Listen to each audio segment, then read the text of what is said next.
All right. Go. Checking this. Checking the. Checking the. Hey, Night Dark.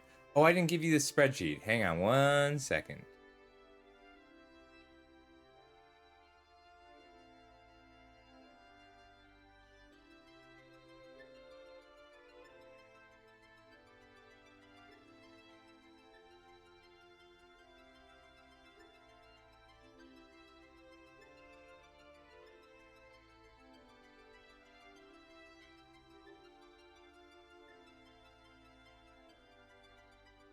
Should be right. Go, Night Dark. It's okay if you have to dip or if you lose track of anything. We're going. Hey, Lion, I just gave Night Dark the spreadsheet. Night Dark was gonna fill out some things as we went. But Tyrant will help too. And I'll help too. This I revised this so many times. I don't think I've ever changed so much. Like I wanted to go back and change the white cards. I want to rate it's tough because I don't want to give it all I want to give all the white cards like a half point bump, which means sometimes just raising the floor. But like also the white cards are kind of bad compared to the others. So yeah, it worked out okay. I'm confident in a lot of the white cards. Most of the white. All right, is the siren coming across and is my voice breaking at all? All right, looks like the siren's not. It looks like my voice is coming through. How is... looks like tracking is good. How's the music? Should I turn on the music?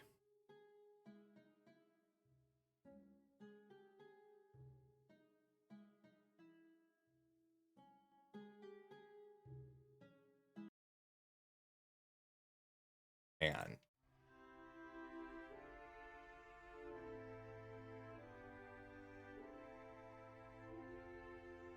Little bit. Okay. I'll give myself a visual cue just to make sure. You see, like the chat looks fine. Hey, J1.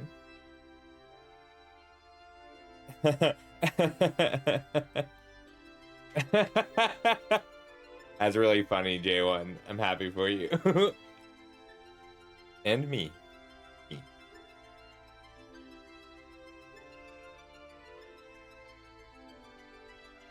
Okay, so we're gonna get right into this. Not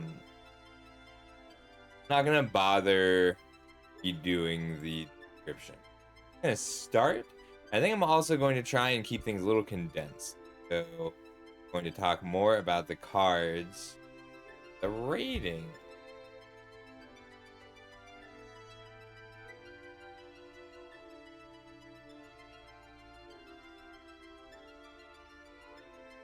All right, do we want to do blue first or... Oh, thank you so much, Tyrant. I turned off notifications just for this stream.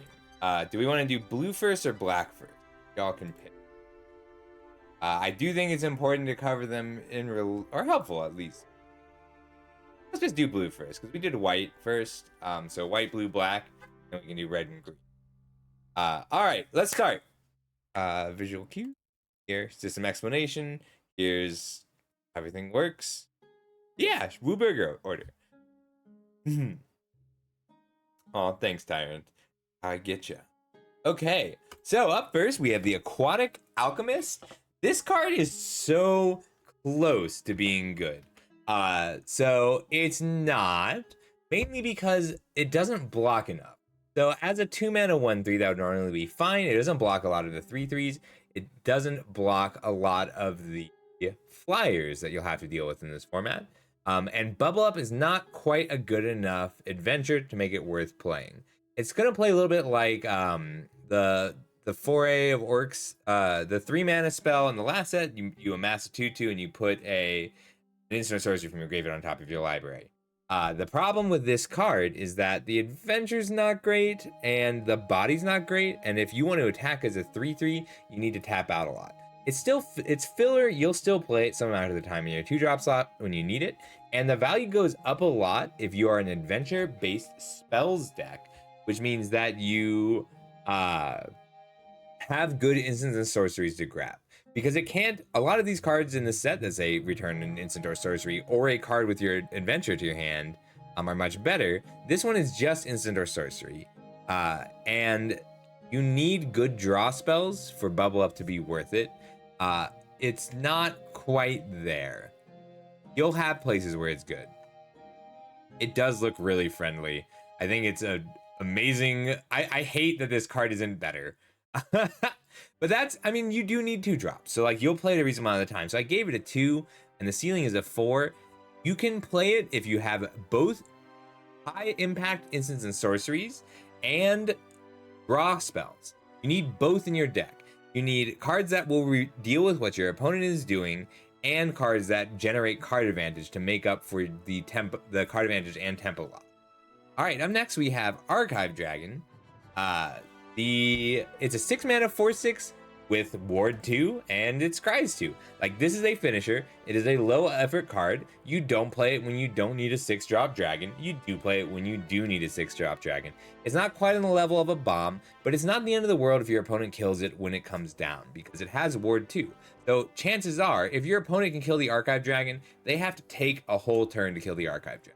There's a good chance with a lot of these. I love giving these more expensive creatures ward, because the worst feeling is when you spend your whole turn deploying a huge creature and your opponent gets to kill it and then play a second spell.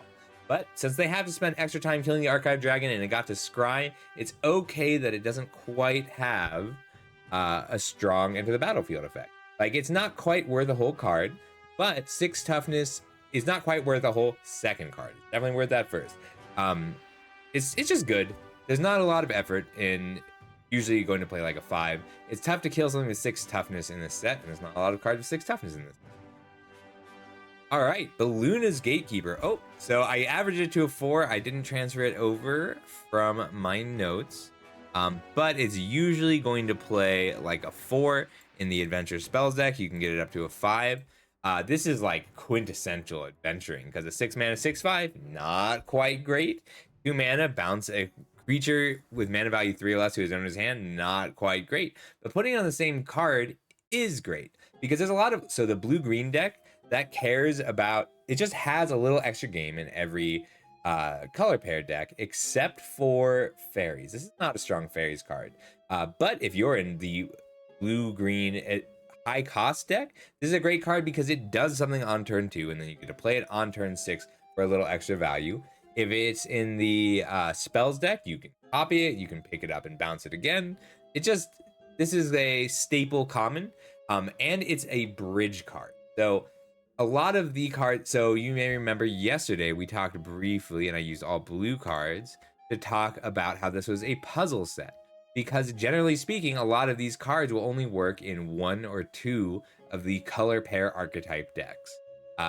The cards that you want to take pretty early are the ones that can go into multiple decks. So like, I'll be happy picking up a Balloon's Gatekeeper 4th or 5th pick if I don't know which deck I'm in, because it's solid in a lot of different ones.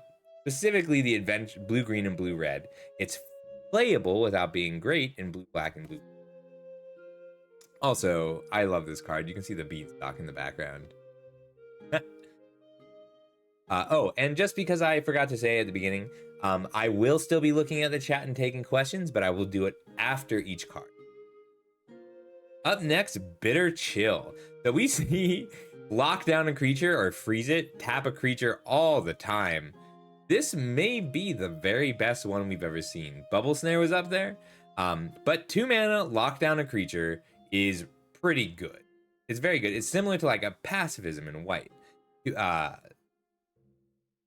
Because they can still have the abilities. They still have the abilities, and you still risk them freeing it later. The thing about Bitter Chill is if they free it later, you can pay 1 to scry and draw a card. It is strong, it is beautiful, and the pay 1, so you only get to scry 1 and draw a card when it dies if you pay the 1, which is just amazing design, because it creates this mini game. How often do I want to leave 1 mana up? If my opponent has Bitter Chills on my creatures, am I going to be able to sacrifice my creature when at the right time when they can't pay it? And one of the downsides to a card like this a lot of time is it locks down a big body, a big creature, a 5/5, a 6/6, and that feels great. But you don't always want to play it on your opponent's 2 mana 2/2 because it scales poorly. You don't always want to play it on your opponent, like, but what you can do with Bitter Chill is play it on your opponent's 2 mana 2/2, and then when that 2/2 is no longer relevant in the game because you have a 3/3 or a 4/4 with which to block, you can bargain it away to scry 1 and draw a card and let it untap. So really high pick, very strong. It's best in the blue-white tap down deck and the blue-black bargain deck. But it's good in general. So I gave it a floor of a 4 because it's always going to at least be a removal spell, and that is what a 4 is. But it will usually play closer to this ceiling because you can pull so much extra value out of it in so many different ways. It is hands down the best Claustrophobia yet, Kuro. I love it. Like, this is constructed playable. It's not constructed playable in every deck, but I'll play it in constructed. And also, like, Bitter Chill, that is a simple and elegant combination of words that they only get to use once. And we have it. This is a good use of a Bitter Chill. Up next, we have the Chancellor of Tales. I gave it a 4, but this is the first one that we've seen in blue with a huge difference between the floor and the ceiling. That means it's a strong build-around card. So you can take it pack 1, pick 1, because pack 1, pick 1, you're going to be able to pick up many, many adventures in order to try and pull it up to that ceiling of a 7. If you can copy 2 adventures with this, you're pretty happy. The adventures do tend to be lower impact in this set than in the original Eldraine, but they are much cheaper in general as well. And if you manage to copy like the 5 mana, make 2/2/2, then you're gonna win the game. So your adventure count matters a lot on the Chancellor of Tales, and if you are a blue deck, this card is strong enough that it's worth keeping count of your adventures as you draft. So always count. You need at least 5 adventures for this card to be playable, and they have to be high impact. But it's not really good until you get to 8 adventures. So like that floor of a 2 is fairly incremental because it'll go up a couple points up towards that ceiling of a 7 every time you add another adventure to the. This is another, like, the art in this set is just so good. Like, it's kind of hard to tell. I couldn't tell until I was like mostly done with the set review, but every pair of colors has like a specific fairy tale story and place. Like blue and white have the Ice Palace. That's why tapping things down is their mechanic. But it's also like you can draft this set according to flavor and it will end up give you a good deck. That's really awesome to me. Like this is not an icy card, so it doesn't go into the icy deck. This is an icy card. It does go into the deck. We'll talk about black green a lot too, because we're doing black next, and I want to talk about the Candy Village. They're so cool. It's a really, like the original Eldraine had all of these single fairy tales per card, but having the cards tell a fairy tale in each pair was brilliant. You can draft on vibes. Yes, Tyrant, if you draft on vibes alone, you will have a good deck. And I've never been able to say that about a set before. All right, up next, Compulsion. So this was a banger. This was one of the best cards in Torment. That's because Torment, the original Torment, way back in what, 2004? Something like that, was a madness set. The thing about Compulsion in this set is it's not free. You don't get to free discard cards to draw cards. Your cards are worth enough in general that you're not necessarily going to have lands to pitch to the Compulsion. There are not a lot of cards that are very situational, which means that you run them and will want to get rid of them with a Compulsion. Like in the last set, Lord of the Rings, you could run extra cards that were very situational because you had so many built-in looters. There are way fewer situational cards in this set. So Compulsion is a lot worse. Often it will be 4 mana draw card. That's bad. That's that floor of a 1. It's pretty tough to get it up to the ceiling unless you have cards that care about enchantments staying in play, in which case there are better options, and cards that care about enchantments going to the graveyard. So if you have enough cards that care about card enchantments going to the graveyard, most of which are rares. You can get up to that ceiling of a 5, but really this is going to be average of, like, even when it's quote good, it'll just be a 3 or a 4 because it is an enabling cards that there are better ways to enable. So I'm happy it's here. It's a cool card, but don't pick it too high. Firstly, Curiosity is much easier to make work than Compulsion. It's still not free. You can't play this card unless your creatures have evasion. If your creatures do have evasion, like if you're a fairy deck or a Gingerbrute deck, this is very good. You can play Boggles in this set off the back of Curiosity and the Young Hero role. But like that is an archetype that you need to pursue aggressively. And you need to have the creatures that are cheap and fly and evade and can punch through before you take the Curiosity. Like Curiosity has a place in this format. It has cards it combos with. It's not a free pick. All right, up next we have Diminisher Witch. I think I'm a lot higher on this card than most. So a 3/2 on its own is not great.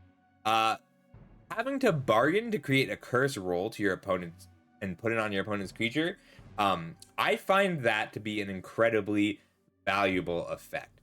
First off, there are more creatures that have already done the thing. Like, let's look at the cards that we've already just looked at here. This has already done the thing. It's already bubbled up. It's already scryed 2. This has already bounced a creature, and now it's a 6/5. This is a great example of the problem with curses, the Chancellor Tale, because cursing this shrinks it, but that doesn't take away why we were scared of the card.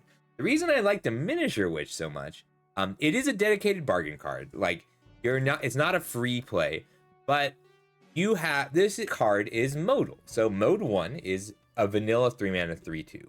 Mode 2 is you sacrifice a permanent to turn one of your opponent's creatures into a 1/1, and hope that it's a size, like hope that it was strong because of the size. Maybe it still has flying, maybe it's still unblockable. Mode 3 is you just attacked with 3 1/1 rats. Your opponent blocked one of the 1/1 rats with their 5/5. And then you curse it post-combat, and it still has 1 damage on it and dies. So the fact that you control when this card does what it needs to do is good enough. Like, so I gave it a 4. It's not a high pick, but I'm gonna be pretty happy to play with it most of the time. I should probably I'm gonna raise the effort a little, because like it's tough to get it up to a 6. But I do like the numbers on it. Plus, cursing something is another thing that you can bargain away. Even if it's like just a curse for a while. The interplay between the time aspect of rolls is going to be so much fun. Yes, cursing things that have taken damage is why cursing is awesome. I love the roll so much. It's so cool in this set. All right, up next we've got Disdainful Stroke. So my first pass at Disdainful Stroke, we gave it a 3 or a 4, which is solid. And Disdainful Stroke we've seen be really good in sets like these, because taking out so just a quick talk on counterspells and high value sets. Your cards in this set, first off, are going to be worth on average a card and then a quarter of another card. If we look at an adventure like Belluna's Gatekeeper, this 6-mana 6/5, that is 1 card. 2 mana to bounce a creature, that is another quarter of a card. Most of the Try to, I'd argue, is closer to a whole card, but like they went a little lighter on how powerful the enchantments are. So instead of cards being worth 2 cards, they tend to be worth 1.5 cards or 1.25 cards. In those situations, in sets like this, like in Neon Dynasty, where your cards tend to be worth a lot more, countering the spells is better than killing the creature. However, there's no Goldilocks where you get to counter the 7-mana part and then they don't get the creature afterwards. There is the aspect where they'll send their 6/5 giant on an adventure and you'll get to know that it's coming so that you can hold up Disdainful Stroke on turn 6 and still have a relevant target. Like, it is easier to find the targets for this card, but the targets are less relevant. However, countering your opponent's enter the battlefield rares or huge adventures on the rare and mythic side of things is worth it. So this card is a lot better in best of 3 because you can sideboard it, and keep an eye out for it in seal because you're going to want to have access to it out of your board for the pre-release. There's only 3 adventures that it counters that, like, being able to counter a smaller creature with Disable Stroke because they cast it on the adventure. You want to be able to counter the adventure so that they don't get their 2 cards worth of value, and Disable Stroke doesn't quite do that. Freeze in Place. This card is just kind of efficient. I jumped around a bit. I'm going to go ahead and lower the floor to a 2, but it's usually going to play more like a 3 because if you have flyers out, then dealing with a ground attacker for 3 turns is nice. The Scry 2 is big. So we saw this card as Impede Momentum in Dominaria, and it's Scryed 1. Scrying 2 is more than twice as good as Scrying 1. And the reason it was good in Dominaria is because things cared about spells. In this set, blue-red still cares about instants and sorcery spells, and we also have the added bonus of white-blue caring about tapping creatures down. There does have to be an untap to trigger all of white-blue's archetypical abilities, but being able to tap down, like, this is not, it's not the end of the world if you have to play this on a creature that's already tapped. You don't want a ton of them, and you don't play this card unless you know how you're winning the game. So you can play Freeze in Place if you are a control deck who's your late game is better than theirs. Or if you're a tempo deck and you know that you will kill them before this untaps, or if you're a flyer deck and you need to freeze up the ground while you get in the air. So it's better than it looks, and it's not quite removable. Frolicking Familiar. This is one of my favorite cards in this set. So that floor of a 4, that's if you can't blow off steam.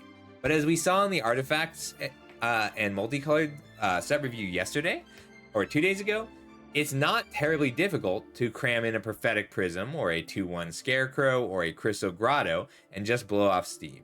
I revised the Frolicking Familiar a lot because blow off steam kills a lot. It kills a lot of creatures. And all of your cards, is a criminally small amount of very cheap spells to trigger your Aquatic Octopus and the like. So you will often be able to play this as a 4-mana 2/2 that pings. The ping is very relevant. The pseudo prowess is not quite full prowess, is very strong. This is a high pick for blue-red specifically, and a strong pick in general. It's not the end of the world if you can only play half of this card compared to a lot of the adventures. Like, it's not quite a blue-red multicolored card. It is best in the blue-red deck, but you're okay splashing for one half or the other. All right, Gadwick's First Duel. This card is so good. All right, so 2 mana, create a curse roll. We talked about that earlier and why that was good and the ways you can use it. If that were Chapter 2, I would not be interested in this card. So you can pay 2 mana, create a curse roll, take out an early creature, take out a blocker. If you attack with a 1/1, you can post-combat make it a 1/1 so that it'll die. Chapter 2, Scry 2 is almost a card. And then Chapter 3, when you cast your next, so you get to copy that spell. Now that's relevant for 2 things. The first off, if you counter a spell with bargain for which the bargain was paid, you get the bonus effect. Second thing is you can put Chapter 3 on the stack and it says sacrifice after 3. That means that if you have a draw a card, if this spell was bargained, you can put Chapter 3 on the stack and then bargain this away. So the effort is high because this is a hard card to play with and a hard card to build around. You need to set up a situation where that curse roll is relevant, but your Scry will help you find a bargain card. And if you can't bargain this away to turn it into a 4-for-1, then that's fine. Use just a 3-for-1 because you're just going to copy that instant sorcery spell with mana value 3 or less. I love those cards. The uncommon sagas are all amazing. They're really cool in this set. All right, so hard to play with, but it's worth the effort. Okay, up next we have Galvanic Giant. It's usually going to play at a 4, which means if you get to the point where this is like this card itself, it self sets up. So it's 7 mana to draw 4, discard 2. At the end of the day, like that's 7 mana for +2 cards, and then The reason that this card isn't rated higher is because the things it does are um, in different archetypes. So it will always do something for your archetype. Great in the Simic archetype when you're trying to play spells with mana value 5 or greater, especially because it is a 4 mana 3/3 with a 5 or greater spell attached to it. Often you're just going to be happy to draw 4 cards, discard 2 in a board that grinds out. But if the board has stalled out to the point where you are able to pay the 7 mana, it is harder to tap things down. So it's pretty good. You're almost always going to want to play it, but you're not always going to want to pick it very highly. It might be great in the Simic deck, but like mana value 5 or greater is blue-green. Tapping down creatures is blue-white. Instant and sorcery spells is blue-red. And general playing on your opponent's turn is blue-black. So like it does something for everything, but it will never do everything for you. And if you manage to create a deck where it does everything for you, then you should take this pack 3, pick 1. Very cool. Up next, we've got Hatching Plans. High disparity between that floor and the ceiling. I'm going to first pick Hatching Plans a lot. You need minimum 5 bargain cards. But you want more. If you can bargain away Hatching Plans, you will probably win the game of 8. If you can't, it does literally nothing. What a cool card. I love Hatching Plans. The art on this is great because like the original Hatching Plans is kind of like, it's hard to tell what's happening. It's just a guy holding something shiny, which, you know, we all are. But really cool card. Take it high. And if you take bargain cards aggressively, you might just get past a Hatching Plan. This is probably the best card in the bargain deck. Up next, we have Ice Out. If this is fairly straightforward. If this is a 3 mana cancel, it's bad. If this is a 2 mana counterspell, it's good. If you have 3 Hatching Plans, you can play 3 Ice Outs. I really like Ice Out. Like Ice Out is gonna be a 4. You don't necessarily need the Hatching Plan. It's just a 4 if you have reasonable permanents and auras and extra cards to throw away in the early turns. But you're not going to be too happy about playing this. There are better counter spells for most decks. This is a fine playable, but not very strong generic.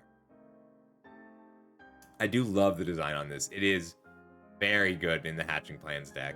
I'm so excited to play Hatching Plans. All right, up next we have Ice Rot Sentry.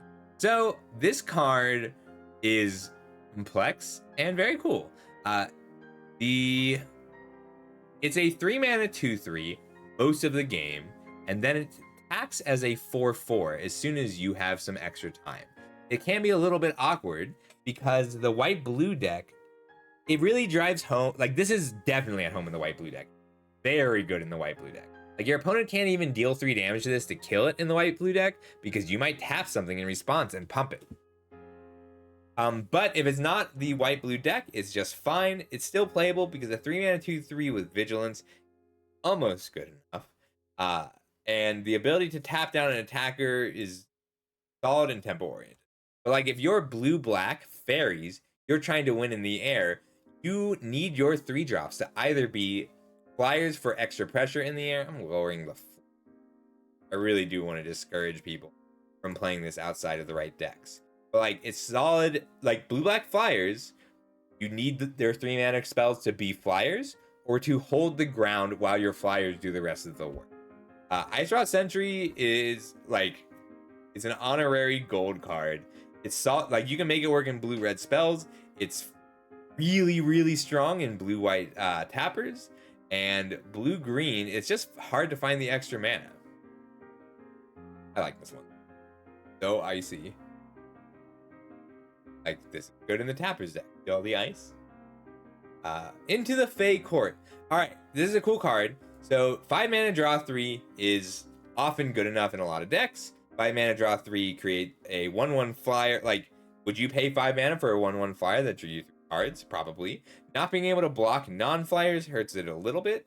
The thing about this set is we talked, like earlier I said, a lot of these cards are worth 1.25 cards. This card is worth 3.5 cards. What you need to do while you're building your deck is keep track of the sources of card advantage you have. If you have an adventure deck that relies on Chancellor of Tales to get card advantage, and your adventures being multiple cards, don't need this card. If you're trying to tap out on your opponent's turn often, you don't need this card. But if you are in pack 3 and you only have a few divinations or a few adventures, then grab this, because this is how you climb back into the game when your opponent has been playing 1-for-1 removal and blocking 1-for-1. Keep an eye on it. It's just got kind of diminishing returns. Like, the card draw spells in this set are very good. That's the only reason. Like, in other sets, this would probably be higher. I gave Lorien Revealed in Lord of the Rings a 6, and that was partially because of the lands, but partially because there were fewer ways to just generate raw card advantage. This is contextually a 4. It would be higher in other sets. Up next, we have Johan's Stopgap. This is a dedicated bargain card. 4 mana to return a permanent and draw a card is often playable. In this set, let's look at what we've seen so far. We don't want to give them a Bubble Up. We don't want to give them another adventure. We don't want to give them Scry 2, and we don't want to pay 6 mana to bounce it. We don't want to let them bounce another creature. He enters the battlefield. This is a set where the complexity is when the creature comes into play, not while the creature comes. There are exceptions, but for the most part, you don't have as many targets for this as you would in other sets. If you are an aggressive bargain deck and you can pay 2 mana for this, it's quite good. But you have to not be sacrificing something that you care about for this card to be strong. That ceiling of a 5 is in the dedicated bargain deck with some hatching plans. Curse Courtiers, the 3-mana 3/3 that comes in with a curse. But it's not free. So high effort. In other sets, this would be really good. In this set, it's fine and playable and not free at all. So, you pick this up on the wheel if you're the bargain deck. There are fairy decks that will want this, but not too many. There are fairy decks that will want to suit up their fairies with auras, sacrifice those rolls to bounce the creatures, and then counter spell when it comes back down. And that's work. Love the art on this card because, I just have made that face. I've made that the face that Johan is making. All right, up next we have Living Lectern. Why do people dislike this card so much? This card's so good. It's a 2-mana 0/4. So sometimes walls are good, right? It's a 2-mana 0/4 that blocks pretty well in the early game, and then you can sacrifice it to draw a card later. But you don't just sacrifice it to draw a card. You sacrifice it to draw a card and then get some more bargain fodder. If you're a deck that cares about flyers, then this is a fine 0/4. It's a fine wall for blocking. And if you draw it in the late game when you're trying to win, well, it becomes 3 mana, put a roll on target creature, draw a card. It becomes 3 mana, scry 1, draw a card, then scry 1, target creature +1/+1. So the modes on this card I like quite a lot. You do have to care about holding the ground, which means better in the control decks, not tempo. Late game. Control and late game decks. It's better in those decks, but it's a little bit of work because you also need to have creatures who want to wield roll. But in the fairies deck that's trying to win in the air, playing this on turn 2 as a solid blocker that lets you turn one of your fairies into a sorcerer later on is quite strong. So I gave it a 4 because I'm usually going to be pretty happy to play this in most of my blue decks. Also, it's so excited. Look how happily it is running to bestow the role of sorcerer. Up next, Merfolk Coralsmith. I'm not happy with this card. It's a 3-mana 2/3 that scries 2 on death. It will die eventually. It always dies. But it just feels like filler compared to the other 3 drops. It is nice in that it trades up. And you can always just it sacrifices itself. You can always pay 3 mana to let it die. It's solid if you can grow it. And it does start hitting pretty hard. It is really, really, really strong with the Young Hero roll. Because if you put a Young Hero roll on Merfolk Coralsmith, activate it once, attack, put a counter on it. Next turn, you have to activate it twice, but it's the only card that can always be a Young Hero and keep growing. Raise the ceiling. I'm going to raise the ceiling because of that. But generally speaking, the card is just a filler 3-drop. All right. I am going to put that into the... I remember. Young hero. I didn't realize that until I was talking just. All right, up next we have the misleading motes. That's why this set has been so hard, because we... I keep realizing, that works. Misleading motes. It has some of the same problems as the Johann. It's very similar to Johann's stopgap, but your opponent can choose not to draw it. I don't like giving my opponent options, but I do like taking any creature out at instance.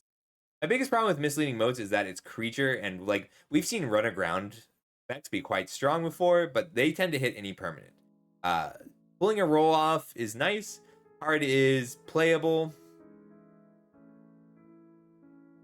I'm lowering. It's fine. 4 is filler. Like 4 is a playable, solid card, but you're just kind of limited on how many you can do. And I love it. It just has a little bit of extra game in every deck. It's fine in fairies. It's fine in blue-red spells, and I don't like it that much. I am lowering the score. All right. Sorry about that. I had to think about the misleading modes. Solid, not great. Up next, we've got Mocking Sprite. This card fell more than any other card as I look through this set, because I don't think we've ever seen this poor Mocking Sprite. Yes, so I went through all of the...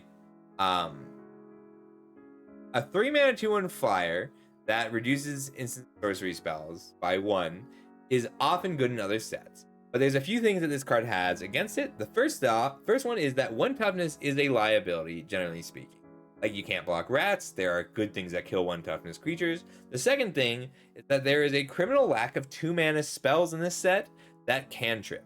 Like, it is difficult to get extra value out of that instant sorcery spell reduction cost. And even 2 of these is a little bit tough. You could probably get a Mocking Sprite deck together, but it would be a lot of work, and there are better 3s. This one doesn't attack, or like it attacks okay, it doesn't block that well. It does wield rolls okay. The last thing is, one thing that I love about spells like this is playing a 5-mana spell on turn 4, the turn after you play the Mocking Sprite. There's only 3 of them in this set, and none of them are ones that you want to play that badly on turn 4. Like, the only one is there's the 5-mana make 2 2/2s. Playing that on turn 4 will win you the game a lot of the time, but it means that you're 3 colors. That is also very tough. Yeah, I mean, like, you'll play it sometimes to fill out your fairy quota, your fairy deck, because you need a critical mass of fairies in a lot of situations.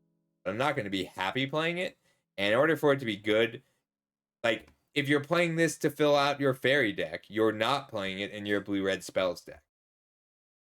Dang, I do love this card. I'm just sad that it's bad. But yes, you can make this work in in a few decks, but don't take it high. All right, up next we have Obira's Attendants. Now, this is the fairy you want in your fairy deck. It's good in spells, it's good in fairies, it's good in adventures. 2 mana. So, like, 2 mana, target creature gets -4/-0 until end of turn. We have seen that effect not be good enough unless it draws you a card. This does draw you a card, it's just always a 5-mana 3/4. So neither half is great on its own, but it has all the relevant card types in that it is an adventure, it is fairy, it is a flyer. It's the finisher that blue wants most of the time because it is a relevant card on turn 2. And like, you'll have situations where you just mulligan to 5 and you just need to not take damage on turn 2 and you will desperately parry. This lets you win a combat and then deploy a 3/4 flyer. 4 toughness is a lot. Like, 4 toughness is one of the magic numbers in this. Dodges Candy Grapple, who, if they don't bargain it, and the Lightning Bolt if they do bargain. I don't remember what the solid fairies card, solid. Picklock Prankster. This is the fairy you want. 2 mana, Raise Dead. 2 mana for a 1/3 flying vigilant. Body is relevant. It picks up rolls well. It is always going to be worth 2 cards.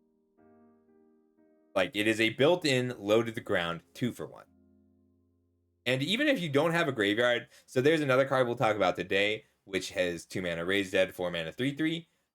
You can play this even if you don't have a card in your graveyard. Because if you built your deck right, there's a good chance it'll hit. Like, it's best in fairies, but it's pretty good in most decks that want blue cards because it's instant, sorcery, or fairy. Like, it hits all the relevant cards. One of the best uncommons in blue, I'll be picking it very high. And it's so unassuming. Right. It digs for answers you need and is a solid blocker. Blocks everything. That's not true, but it blocks 2/1 flyers and 1/1 rats and 1/1 fairies and 2/2 knights. And wields rolls. It does that too, J1. All you have to do to dig for questions is play it without any cards in your graveyard. Quick study.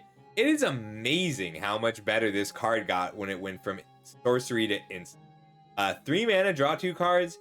Really strong in this set. It's always going. This effect, 3 mana, draw 2, is always going to be a function of how many.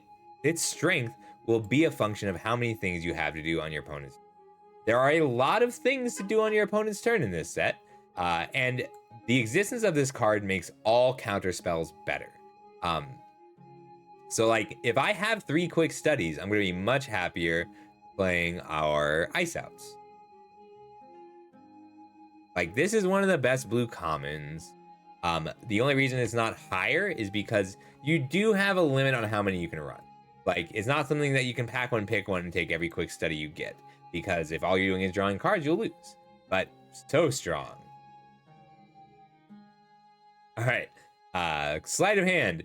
This card I did a bunch of research on. There are very few cards that care about sleight of hand. Like, so this is 1 mana draw card. There are very few cards that care about that. There are very few cards that want you to... There are very few good cards that want you to cast this spell.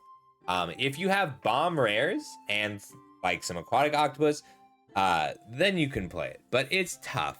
So like, there's a deck with some strong rare removal and value instant and sorceries that do want to play all the aquatic alchemists and sleight of hands. And that's really cool when I say, like, when I say the rares in this set are built around rares, that's what I mean. Because like, you will take that, there are cards that you open pack one, pick one, that make you say, okay, I'm going to be really happy to get these last pick sleight of hand. But you can't take it in a vacuum.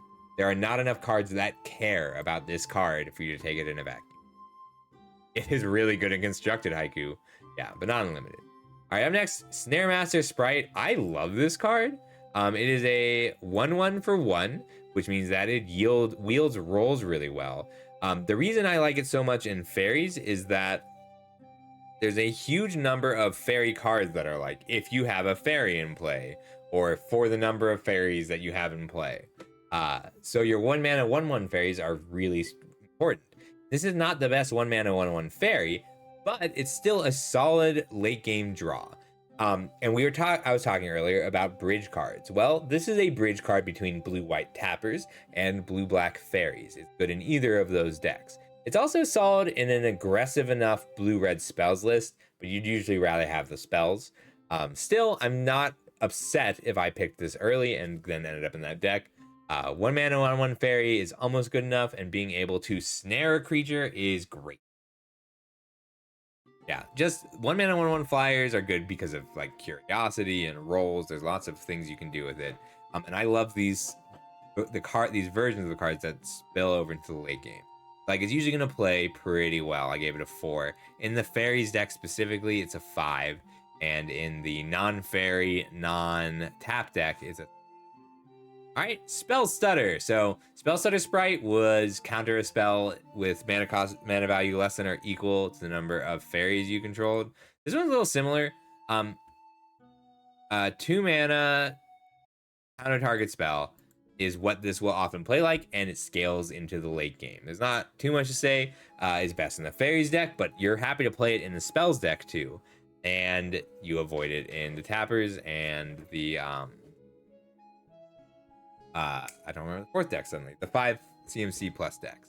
But it's a good counter spell. Like, this card is made better by the existence of Quick Study, and there's a few other instant speed card draw spells.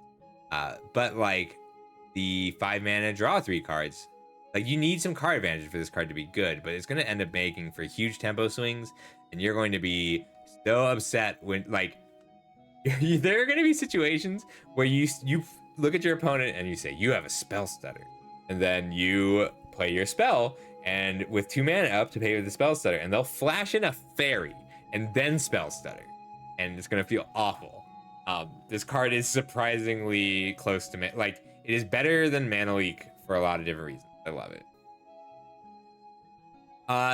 It's, you still play them, but you're less enthused Night Dark. Like, this is a 3 in the Tapper's deck because of how often you need to spend your mana proactively on your turn. Spell Stutter is great on turn 4 if you can play a 2-drop. It's weak if you are playing it using the Ice Rot Sentry's activated ability when it just attacked. Triggered ability. Cool card all around, but not great. Oh, I needed to... So I reread this card. So this card was great when it was attached to one target creature you control, not one other target creature you control. Thanks, Night Dark. I thought it could wear its own sorcerer role, which means that the first instant or sorcery spell you played turned this into a 3/5, which means that you broke the 4 toughness barrier, which made this much harder to kill. Since it can't play, it's still fine. It's still good. Since it can't put it on itself, but it is definitely weaker. Wow, if this card was a 3/5 all the time, it would be so good. But the thing about the sorcerer role is you might say, well, if I have 3 other creatures in play, then I can only make 3 other sorcerer rolls. That's not the case, because you can put a sorcerer roll on a creature that already has a sorcerer roll. The sorcerer roll just goes to the graveyard. And a lot of cards in white and black really want that to happen.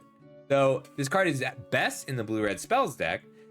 If you are a dedicated blue-red spells deck that's making a lot of fairy tokens and has cheap beaters, then it'll go closer to 6. But rather than be a card that only fits into certain archetypes, you can just build around it because it does count like adventures. What you want for Splashy Spellcaster to be good is cheap creatures that will already be in play when you cast a Splashy Spellcaster. Not necessarily a given archetype, but I love this card. The one thing that I always found weird about these like archives, why do people always have so many water elementals around books? Why do you staff your library with things that inherently damage books? All right, up next we got Spreading Seas. This card is like preemptively banned. It's deceptively strong in constructed. Limited is a lot weaker because you're less likely to turn off your opponent's colors. But if you keep an eye out for this in sealed, because you will get someone to scoop when they are splashing 3 colors and you side into Spreading Seas and take out their only island or only mountain. Generally speaking, this card would be fantastic in other enchantment-centric sets, but not much actually cares about enchantments coming into play. What decks care about is enchantments dying. There are enough white cards that are like when you activate this ability, gets +1/+1 for each enchantment in play. And there's a green card that whenever enchantment comes into play, draw a card. It's quite strong in both of those decks. It's just not a high pick because it's not disruptive enough. I think it's, yeah, I 100% on board with you, Thane. This card is pre-banned in Historic. Like, this card is too strong for Historic. Like, using Yawgmoth to draw infinite cards until you hit the 1 ring and looping the 1 ring on turn 3 is reasonable, but Spreading Seas isn't. Your opponent already has the Llanowar Elves in play. I love Spreading. It is fine to cantrip with and bargain it away, Troy. Like, I do like it. Should I be raising this? I can raise... I think I raised the ceiling 1.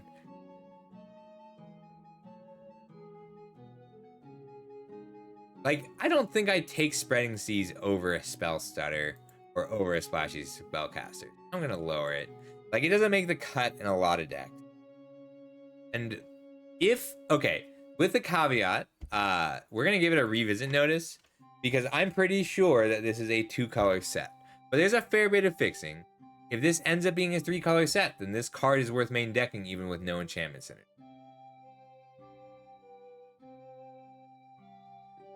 No, sorry, this is, I started this at a 6 or a 5, and I'm like, wait, this canvas needs to die, not come in. But like, it's just really good with bargain. People are gonna be splashing stuff. We're definitely revisiting this card. Because I don't know how much of this, my opinions on it are based on my experience playing with it and constructed, which is gonna be a problem with a lot of the enchantments. All right, we're gonna settle here. 4 with a floor of 3, ceiling of 5. But yeah, Troy, you're right. I didn't give that, like, I considered it, but I didn't give it enough credence. All right, up next, Stormcloud Prowler. I want this card to be good. I think it is good in some decks. So, like, 1 toughness is a liability, and it's not easy to make this big. In the blue-green deck, I think you need a fair amount of real ramp. But like if you go turn 2 Stormcloud Prowler, turn 3 Troyan, turn 4 5-drop, make this a 4/3, then it's playable. But like there are just better 2-drops. And the 2 counters getting up to 3 toughness means that it still dies to a lot. If we had access to more strong, so the rares may give us an access to enough strong instants to make this playable. This is one of those cards like if we had, so we'll talk about it in a minute, but the black instant speed removal, the red instant speed removal, nobody's instant speed removal is strong enough to trigger the Stormcloud Prowler. Is expensive enough to trigger the Stormcloud Prowler. It's all sorcery speed. If everybody playing, if we were all looking at it, that's right, Troy. If everybody were playing, were looking at the set and saw all of these 5-mana flash creatures, 5-mana tricks, then nobody would be able to block this with a 2/2 or a 1/1. Like nobody would be able to block this with a 1/1 human if there were enough 5-mana instant spells or spells with flash, but there just aren't in this. So contextually, it's not strong enough. If you get rares that lets you surprise your opponent, it's still playable, but it's not good because your opponent's 2-mana 3/2 will kill this even after a trigger. Yeah, it's just not quite there. All right, succumb to the cold. So we've seen this a lot. The floor is not supposed to be or 3. Where you tap it. It's solid in the spells deck. It's solid. It's always playable. Like there's enough card advantage in this set that you're okay giving up a whole card for the tempo. Like this is not worth a card by itself. But if you're drawing cards elsewhere, if you have enough instant speed divinations on your opponent's turn, then you'll be very happy to have Succumb to the Cold, disable your opponent's attack, and then next attack, because they don't untap one time, the card's quite good. If you are the white-blue tap deck, then tapping 2 creatures on your opponent's turn for 2 turns for 2 triggers is very good. So yeah, it's the ceiling of 6, that's just in the white-blue tapper deck. That floor of 3 is in any of the other blue decks where it's just playable without being but I gave it a 4 because it is really good in those decks. It's also great in the blue-red spells decks with enough spell recursion. I loved him. But this is a cool card. I think the design on it was really good. I'm trying to figure out, so I was brewing a little bit. I'm wondering if there's enough stun counters now for a proliferate deck in standard, because like there weren't before. But being able to, like, we have the one that convokes, and we have Succumb to the Cold. By end step, put 2 stun counters on your creature, and then untap, draw a card, proliferate. You're just gonna scoop. Like, you can make the most annoying control deck. You might love that, Kuro. We'll work on that. I might brew it up for tomorrow's early access if I finish my set review in time. All right, up next, Tenacious Tome Seeker. This is another card that I need to give the revisit note. Because you bargain and pick up an instant or sorcery spell, which means that your deck needs to be doing multiple things. You need to have instant sorceries that you want to pick up. You need to have good things to bargain. And a 3/2 for 3 mana is too weak for this to be good without the potential of bargaining. But there are a lot of good loops with it. You just have to find the loops. So in the blue-black deck, there is 3 mana return 2 creatures. You do have to cast. There's so many little awkward things. So we'll talk in this shortly. There's a 3-mana Raise Dead, pick up 2 creatures, and you bargain, you return it to play. Well, if you bargain away this and return the thing to play, you return this to play, you can't bargain. You have to cast to bargain. So I kind of love this card, and I'm going to be playing it a lot, but don't pick it too high because you need your deck. You need a lot of things to go right this to be good, because you have to have an extra permanent in play, you have to have a relevant instant or sorcery in your graveyard, and you have to have things you want to pick up. But there's lots of cool little loops that you can put together with the Tenacious Tome Seeker, especially with rares. So if you have maybe an instant or sorcery that makes a token and picks up a creature, it's pretty good. So high effort, but worth it. Threadbind Clique. This might be the best blue uncommon. Let me double check. I think it is my highest rated blue. Nope, second. So Threadbind Clique and Picklock Prankster are the 2 7s that I gave. They're both very similar. Technically, this is better because I gave it a higher floor. But you do have to, I gotta raise the effort to a meet. Threadbind Clique. Alright, so this is a good removal spell. This is 3 mana, destroy target tapped creature at instant speed. In other sets, we've seen that be a liability. It's not always, it's not, if your opponent has something that is value, like the 4 mana 2/3 that duplicates adventures. You have it, it's great. But if your opponent has the 4 mana 2/3 that duplicates adventures, this has to be lower effort because it's just always good. Point is, if your opponent is keeping their creature back because they're worried you're about to destroy a tapped creature, that you can tap their creature. There's a ton of ways to tap their creature down, so that Rip the Seams is a real removal spell. 4 mana 3/3 flyer, that's also pretty good. It's just shy of being a good rate, but like I will often play a 4 mana 3/3 flyer. Plus, it's a fairy. It triggers all of your fairy synergy. This is an efficient flyer that will kill anything at instant speed. You will run this card in your blue-black fairies deck with Prophetic Prisms that you can make white mana. Yes, it is. That is exactly right, Kuro.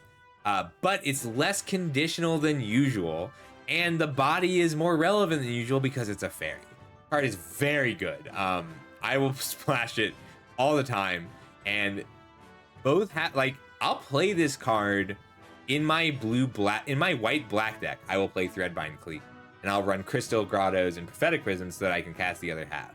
And in my blue-black fairies deck, I will play Threadbind Clique, and I will run Prophetic Prisms and Crystal Grottos so I can cast this half.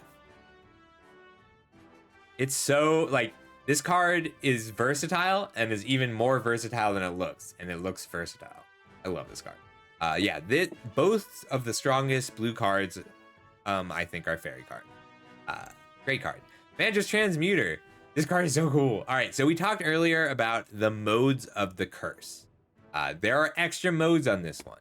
So this is good in every deck. This 4 mana 3/4 is a better rate than some of the other role makers we have, because there's a cycle of cards that are adventure, put a roll on it, vanilla body. This is a 4 mana 3/4. That's significantly better than a 4 mana 3/3 in this set. Tapping the creature is relevant to blue-white. The cursed roll is relevant to bargain. The being able to attack your rats into their creature and then curse it to kill it is relevant. Being able to take out a blocker and shrink it is relevant. So like what you'll see a lot of times with your stasis field or frogify, the things that say, hey, your creature is less relevant now, is you turn it into a frog and then you attack with your 6/6. They just block their 6/6. Well, your spell was 2 mana, destroy a target creature that your opponent gains 6 life. That doesn't happen with the Vanquished Transmuter because you tap it. Like, this card does something for everyone. It doesn't do a crazy amount for everyone, but it is a blue staple. You will take this in every blue deck. Water Wings. I want so badly for this card to be good. Okay, so you make a 4/4, it's flying, it's hexproof. You can use this card to punch through some damage. You can use this card to keep a creature alive through a sweeper. You can use this card to counter target spell. But 2 mana is a little bit too much for all of those things. You can play this card and have it be strong if all of the effects are relevant at some point. Because this isn't good as a 2 mana protection spell, this isn't good as a 2 mana evasion spell, and this isn't good as a 2 mana combat trick. If you can get all 3 of those modes to be relevant to your deck, then you can play this card and have it be strong. That's just very difficult to do. So that ceiling of a 4, 4 is what I give a strong combat trick that I'm happy to play. This is only a strong combat trick that you're happy to play if all the modes are relevant. Yeah, like if this were 3 mana, do the thing it does, draw a card, this card would be awesome. Like, but no, it's just not quite there. What you need for this card to be strong is, so it's actually pretty good in a blue-black fairies deck with bomb fairies. So, Kuro, you actually showed me a deck earlier, which was blue-black. You showed me 2 different blue-black decks, and one of them had a bunch of the Water Wings. One of them had 2 of those Fairy Mythics. And I'm like, oh, if the Fairy Mythics were in the second deck, then Water Wings would be good in this deck. But it's tough to have creatures that are strong enough that you want to protect, and in a deck that is aggressive enough that you want to give something flying for the kill. But it can happen. Like, if you first pick a Fairy Bomb, then you can play the Water Wings. It'll be fine. Same with the blue-red. Girl, you got a Grookey. It drums. All right, everybody, that is it for the blue cards. Does anybody have any questions before I move on to black? Because I need 30 seconds to...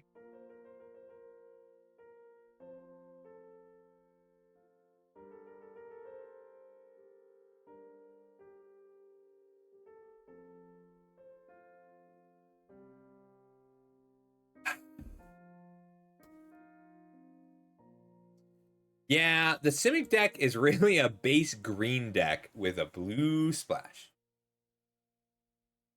There are rare.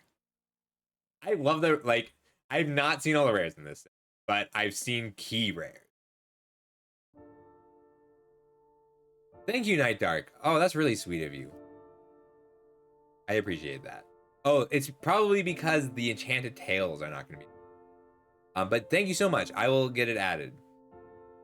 Yeah, so the great question, Kuro. The payoffs are at rare and in green. The green cards that care about spells with CMC 5 or more are much better than the blue one. Basically, blue is support for that deck. So like the green-blue, I do think Simic expensive spells is a relevant, is strong. I just think it's base green with a little bit of blue rather than an even split. We'll talk about it more tomorrow when we talk about the green.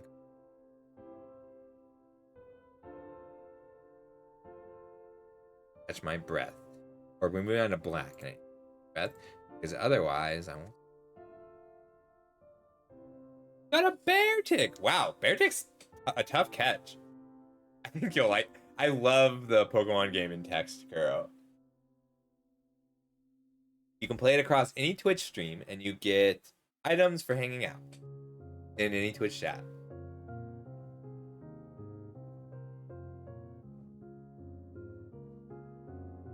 This is mean. This is just Ashiok being mean. Was this always... Oh, was the white bar visible the whole time? Dang it.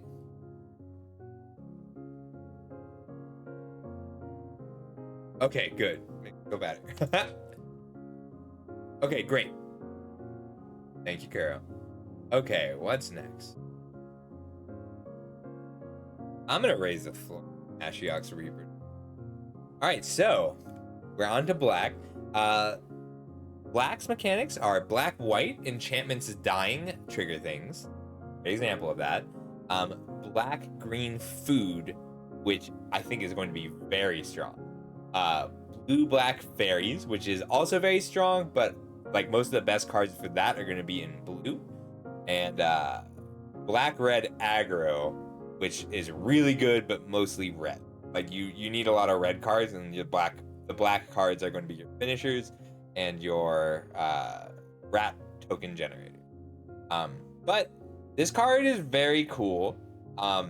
It is tough to get it up to that ceiling of an 8. You need it to be in a dedicated white-black deck. But you'll often find it at this 5 and be pretty happy with it. If it's a 4-mana 3/3 that draws a card, that's great. If it's a 4-mana 3/3 that draws 6 cards, you win the game. Which is why it's best in black-white. But it's great. You can make this card work in archetypes other than black-white with rolls, because every color makes rolls. So if you have enough rolls, even just within black, then this card is still pretty good. Because even if you're not making multiple rolls per creature, then you could just draw a card when your creature dies. So this card is a very good uncommon. It's a good build around, and it makes a lot, like, it's not a build around in the sense that it fits only into specific archetypes. It's a build around in the sense that you need your little mini combos. You need your micro synergies with multiple cards. I gave it a 5, and it's usually going to play at least a 4. It's tough work to get it up to that ceiling of an 8, but an 8 is worth it. 8 wins you the game. All right, up next, Back for Seconds. This is the card I was just talking about in relation to... where'd it go?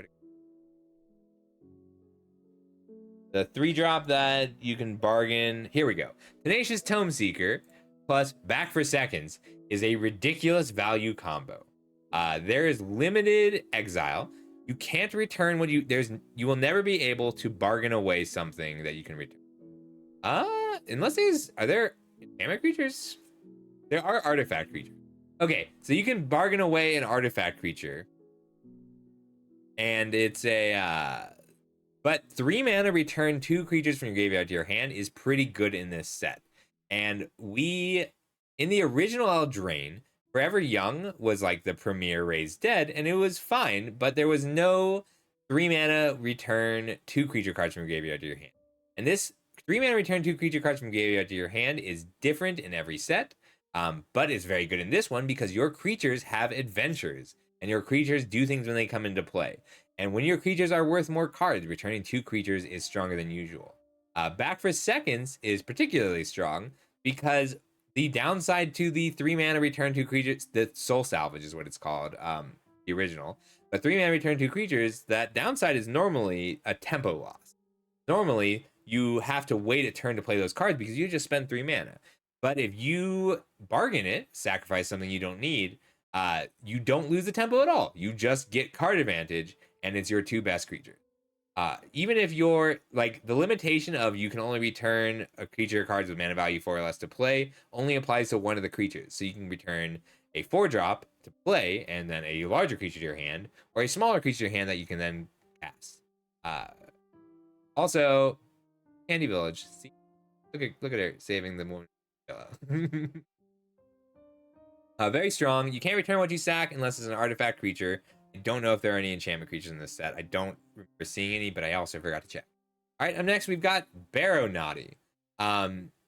This card is good in the fairies deck, but it doesn't have to be in the fairies deck if you just have enough fairies. Like, this card is not strong without lifelink, but with lifelink it's very efficient. So with lifelink it's a 4, which means you have other fairies, and without lifelink, it's usually gonna play at the 3. Like, it's fine. Thank you, Kuro. All right, no enchantment creatures in the main set for Back for Seconds, which means it has to be an artifact creature, which are fairly limited. All right, solid card, clearly a fairies card, not something you're interested in playing without a critical mass of fairies. Yeah, it's fine. It'll usually trade with a 2/2 and hit hard early. Callous Sellsword. I love this card. This is the combo with Ariad's Apple. It's the combo with Threaten. 2 mana 2/2 is playable. It will likely be a 2 mana 3/3 or a 4 mana 3/3 Fling. Fling is good in this set because you're trying to get your opponent dead, and there are big creatures that you want to fling sometime. But when you burn together, you'll need to burn together, and it is only creatures under your control. So usually it's going to be a 4 mana or a 3 mana 3/3 that lets you sack a creature to kill a creature. Very efficient, very strong. I'm raising it up to a 5. but it's only going to be it's not a 5 if it's not in the black-red deck. Card takes some setup and is pretty good all around. I like that it deals the damage equal to its power first, and then you sacrifice it. Although you don't get to lock in the damage with like a flick. So it does, if your opponent kills your creature in response to the burn together, you don't get that effect. Solid card though. What did I do here? Hang on, I missed transferring something from my notes. My bad. This was supposed to be low effort. Pretty much always going to be a 6, even in the dedicated bargain deck. Like, you want to have things to bargain, but because it's instant speed, it's going to be the other thing I wanted to add was look at the kill stats.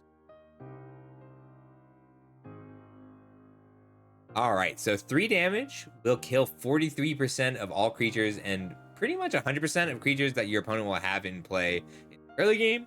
And 5 damage kills 96. So -5 kills everything. 96% of all creatures in this.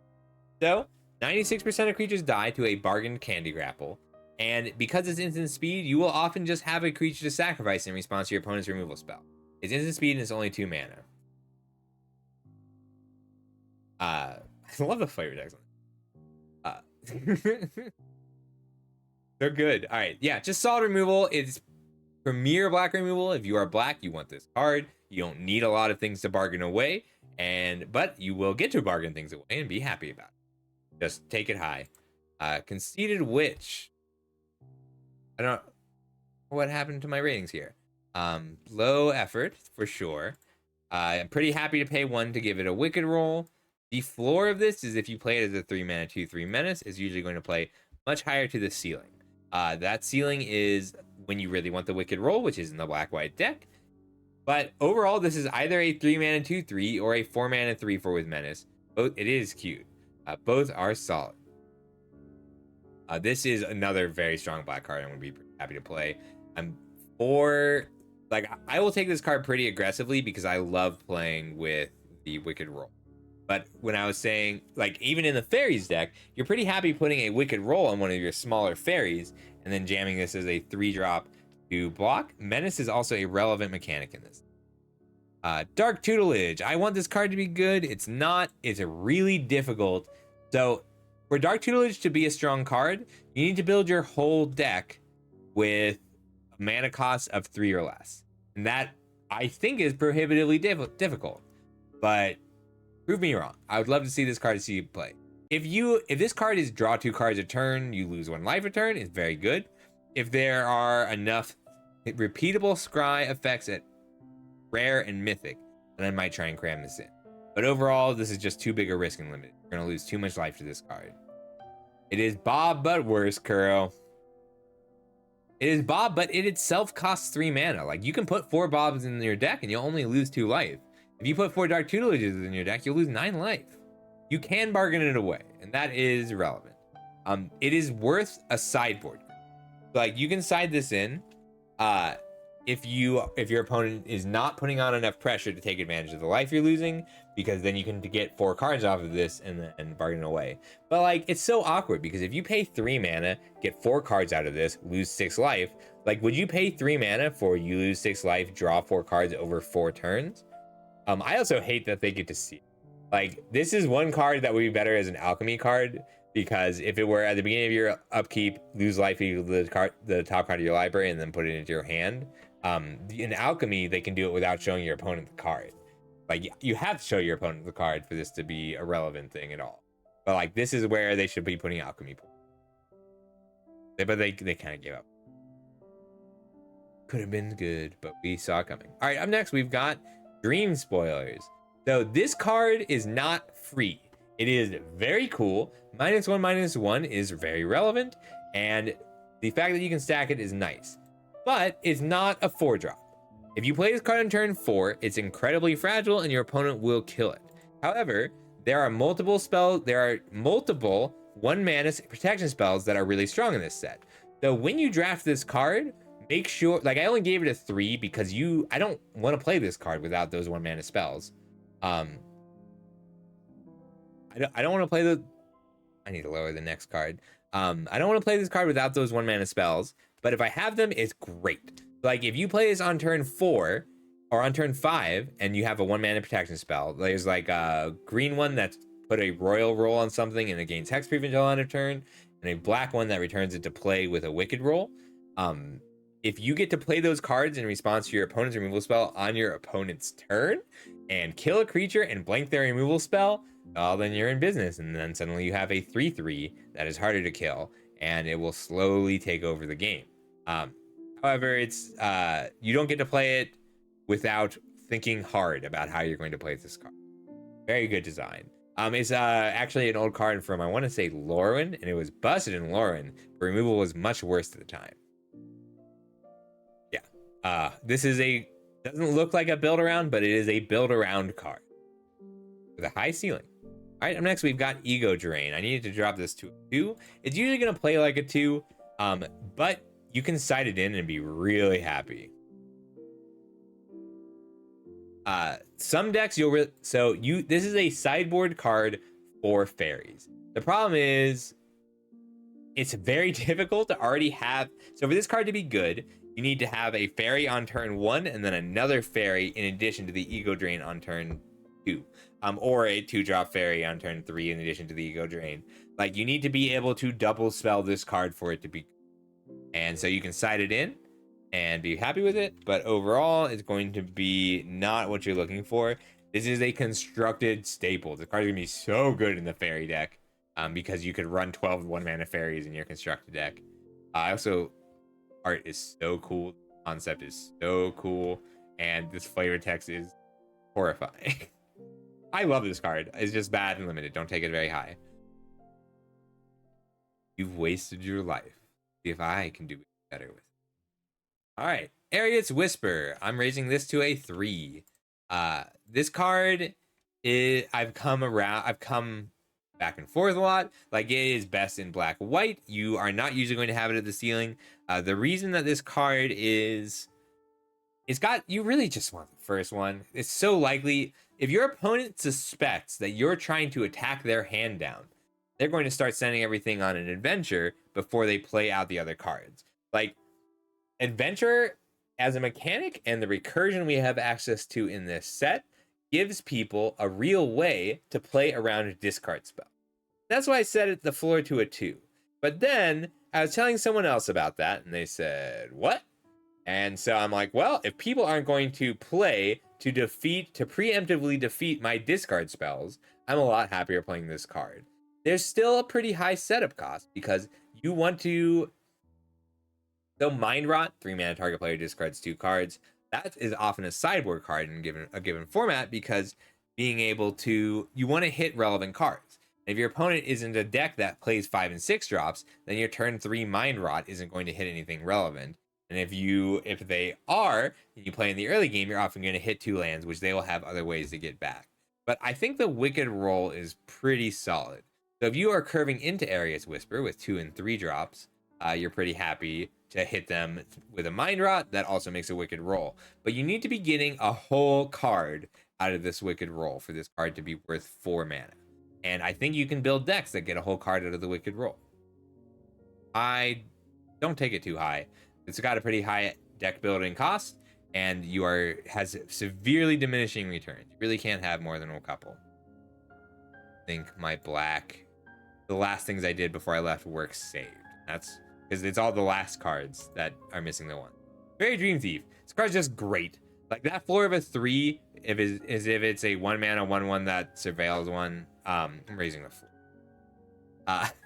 Because like, you don't need to be a fairy deck for this card to be good. In the fairy deck, this card is great because it is a 1-drop fairy, and you want to have fairies in play to trigger your things that care about having fairies in play. But even if you're not a fairy deck, a 1-mana 1/1 flyer that surveils 1, and then you can block with it and use it to draw a card later is really good. It wields rolls well. You can give it a Curiosity. You can give it a Young Hero. And then your opponent's going to have to spend a removal spell on a card that is worth a card when it's dead. Solid all around. Take it pretty high. Whether it is a you want to take cheap cards that go into as many of the archetypes as possible in black. All right, fairy fencing. It's going to be a 4 if you're not a fairy deck. It's 6 if you are the fairy deck. You don't have to be the fairy deck for this card to be good. You just have to have a fairy in play, which means it's solid in black white and black blue, and it's only really weak in black red. But it's good removal. Like 1 mana for -3/-3 is just backbreaking. Which means that if I go Fairy Dream Thief turn 1, turn 2 Fairy Fencing, Fairy Dream Thief, so strong.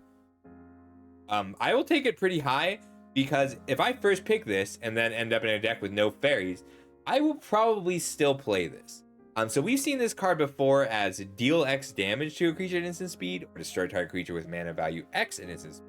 This is much better, because if I attack my 4/4 into their 4/4, and I only have 2 mana up, I'm fine just giving their creature -1/-1. So like, it's a bad combat trick or a great removal. There are more options than you would think. Cool. I just realized, hang on, that Wicked Slumber is was on Eldraine. I was just playing with this card today because March of the Machine drafting is back. Wicked Slumber. And Slumber. Very cool. Alright, up next we have Feed the Cauldron. It's usually gonna play near that. It's best in the food deck, but like you're always happy to play with the card. So we've seen Vanquish the Weak underperform in a lot of recent sets, but like it's always still playable. You still run it. This card is better than Vanquish the Weak, because if you are playing with Vanquish the Weak and you play this on your opponent's turn, like Vanquish the Weak is strong because it's instant. So if you have your 3/3 and your opponent has a 3/3 and they play a pump spell on their 3/3, well, your Vanquish the Weak is now worth 2 cards because you're not killing their creature and their pump spell. If you are afraid of your opponent having a pump spell on a creature that you really need to kill because it's killing you, then you would often have to play Vanquish the Weak on your own turn when your opponent couldn't respond to it. Feed the Cauldron, if you play it on your own turn while your opponent can't respond to it, makes a food, which you can turn into a whole card in the black-green food. So I will raise the ceiling up to a 5, but like generally speaking, it's going to play like that 4. The food deck, I think, will be really strong, but you have to start with the Oof, all the last things I wrote down. Card's fine without being good. So, like, very simply, Deathly Ride is only worth playing if you have very good creatures to get back, and there are simply better forms of recursion. It's playable, but you're not going to be too happy to play it. If it could get itself back, it would be awesome. Like, if you could loop Fell Horseman, this card would be really good. But, like, as is, you don't actually want to play this card unless you have bomb rares to get back. You're milling yourself a lot. You care about duplicating your adventures, maybe blue-black. A 4-mana 3/3 is just not good enough. So, like, both of these are overcosted by a whole mana, and you need to get more. Like, nothing cares about zombies, not much cares about knights. So, yeah, weak pick, but you'll end up playing it. It's fine filler. It's still 2 cards, it's just 2 bad cards. Fey Negotiator. Card's just good. 5 mana, 3/5 flyer, blocks well, it attacks well, it's a fairy, you can blink it, you can bounce it. Gaining life on ETB is very relevant. You will often be eating a food, burning your opponent out after a big attack is strong. Like, this is the best black 5-drop? Yeah, I think this is the best black 5-drop. Black's strong in this set. No, there's one better black 5-drop, but not in every deck. I like this card a lot. It's just like, this is what fairies wants to curve out into. Hopeless Nightmare. Card's really good in black, and so it's good in it does something for everyone. Like, you pay a black mana, your opponent discards a card, loses 2. Good in aggro, is good when you sack it. You don't necessarily want to have to pay the 3 mana, so like, it's good to, but you want this in the bargain deck, you want this in the aggro deck, you want this in the control deck, and you want this in the black-white sacrifice deck. Thank you, Beard Broken. This is a Flying Siege Rhino at uncommon. Like, the stat distribution is deceptively excellent. I really want to drive home how high the floor of this card is. Like, this will almost always play at the floor.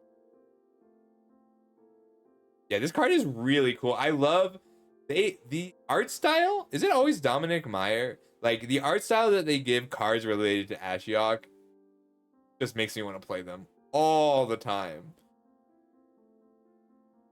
This card is really, like, this is a staple card. It's not something that you necessarily first pick, but you're gonna play every copy of this that you get. But in general, it's like, if I have a choice between this and then my 5-mana High Fate Negotiator, I'm gonna take the High Fate Negotiator and really hope to table the Hopeless Nightmare. Oh no.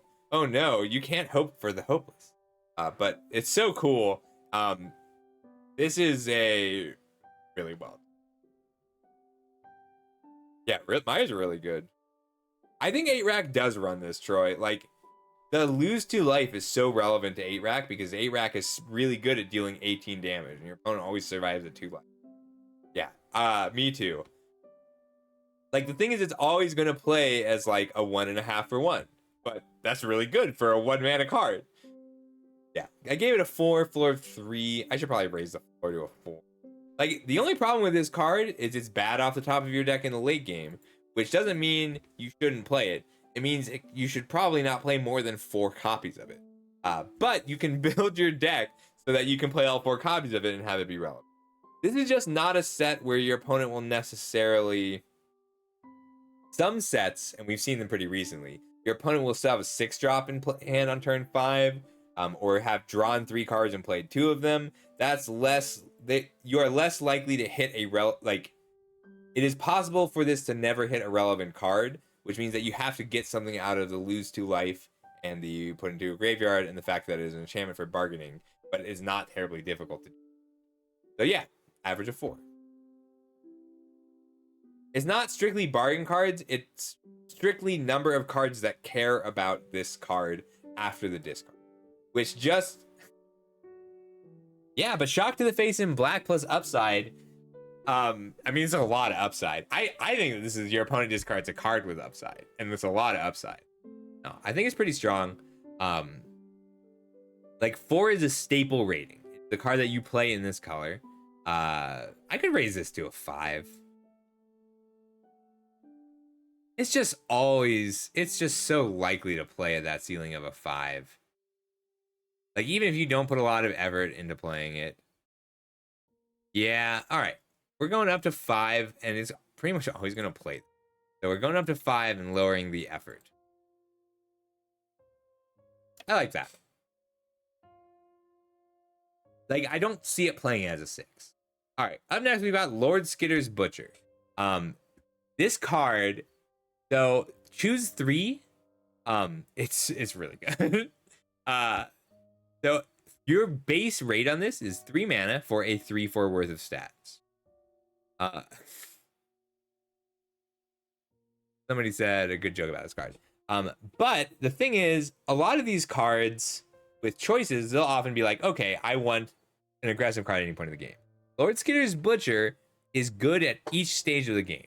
On turn 3, you want to make a rat. In the mid game, you want to sacrifice a creature to scry 2 and draw a card. It's like drawing 2 cards. In the extreme late game, when you're trying to close it out, giving your whole board menace will win you the game. All 3 of these modes will be the best thing that you can do at that point in the game. Just wow. Like, you should take this card pretty high. I think this is the best black uncommon. Yeah. In a vacuum, this is tied for best. I think that in a vacuum, like, if you pack one, pick one, I think this is the best black uncommon.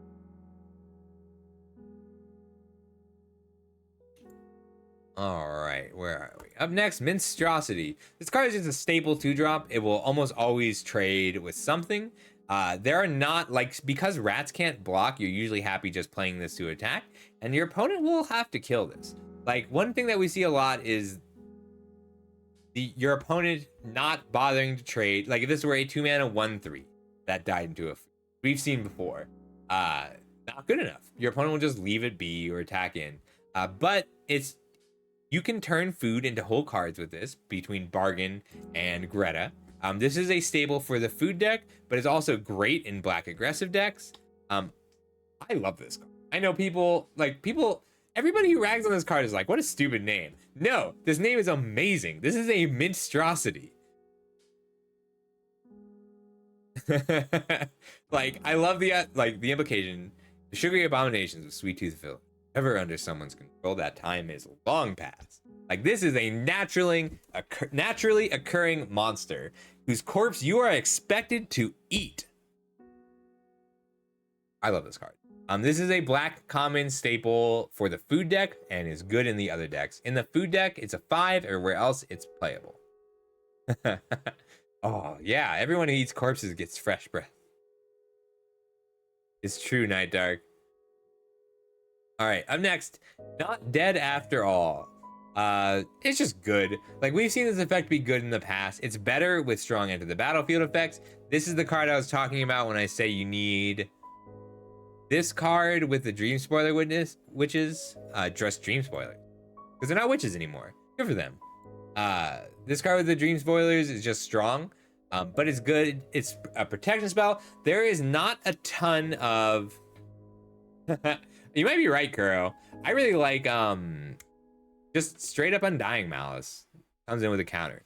But like, this is better than coming in with a +1/+1 counter because the aura is relevant. The fact that it's a roll is relevant. The fact that it makes a creature die, makes them lose a life when it dies is relevant.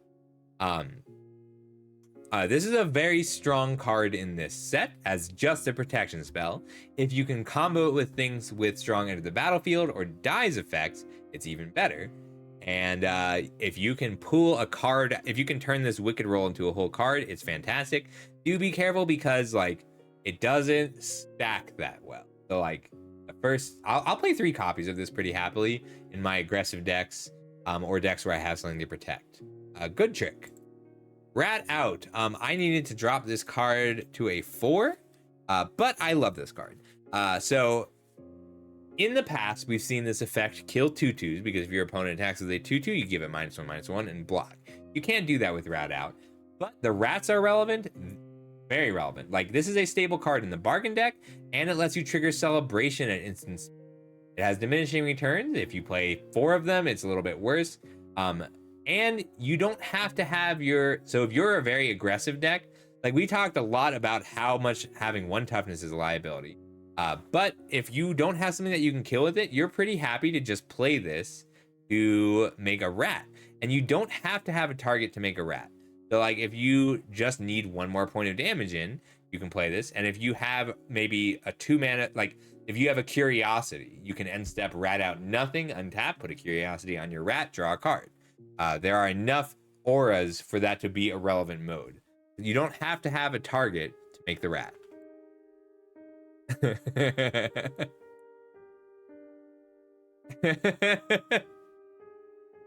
Catch the rat. All right.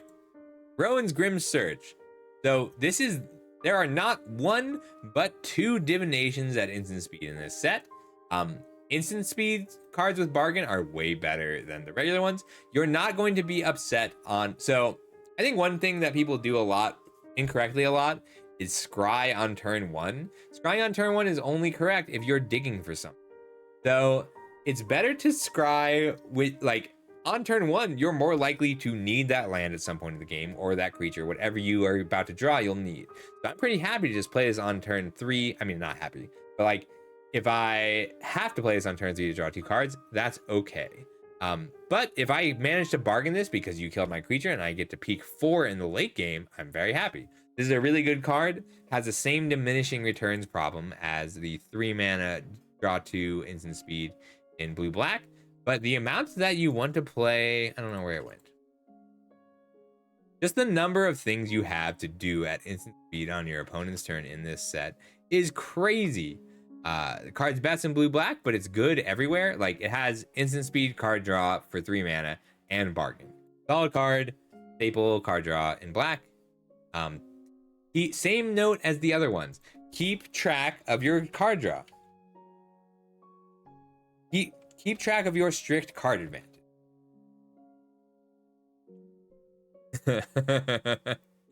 Dark Ritual into Grim Search. If somebody That was the funniest thing about Strixhaven is like so many dark. Oh, thank you, Kuro. So many dark ritual. Yes, if you play this after hatching plans, then you peak 4. Well, first you draw 3 cards, then you peak 4 and choose 2, and mill 2. Like so much value. Oh, thank you, Kuro. I'm jealous. I want. All right. Up next, we've got Scream Puff. This card is so cool. So this is a 5 mana 4/5. It would have a higher rating than a 3 if the 5 drops in the set weren't great. But the 5 drops in the set are great, which just makes it a lower priority. However, if you don't have any 5s in pack 3, start picking up Scream Puffs. It's also great in the food deck, and is great if you have a lot of things that give you monster rolls. So there are 5 cards at uncommon that give you monster rolls, but they're not all in black. If you give Scream Puff a monster roll, so just because I know we have some new people, Trample, Death Touch is a combo. Monster roll, giving this a 5/6 with Trample and Death Touch, means that it goes through everything and makes a food every turn. And even in general, if you play this on turn 5 and your opponent doesn't have a clean answer, which they are kind of likely to have, but if you've been playing a fair game and been playing your creatures and your opponent's been playing their creatures, and you've been killing their creatures and they've been killing your creatures, then when you play Scream Puff, your opponent is going to have to double block to stop it from hitting them. Or they're just going to let it hit them, and then you'll get a food, which you really want in the food deck.